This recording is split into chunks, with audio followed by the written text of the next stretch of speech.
മദീനയിലെ തെരുവിലൂടെ അഷ്റഫുൽ ഖൽഖ് സ്വല്ലല്ലാഹു അലൈഹി വസല്ലം സ്വഹാബത്തുമായി കടന്നു പോകുമ്പോൾ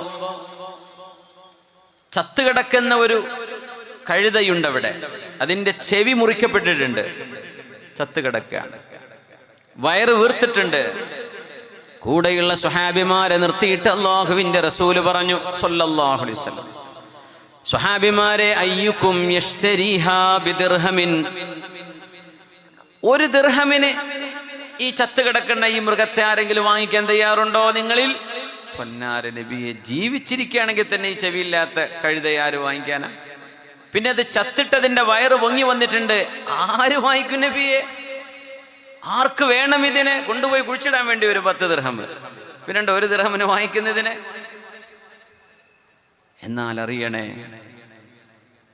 പൈസ പൈസ എന്ന് വിചാരിച്ച് നിങ്ങൾ ഓടുന്ന ഈ പൈസക്ക് അള്ളാഹു ഈ ചത്തുകിടക്കുന്ന, ഈ ശവമായി കിടക്കുന്ന കഴുതയുടെ വില പോലും അള്ളാഹു കൊടുത്തിട്ടില്ല.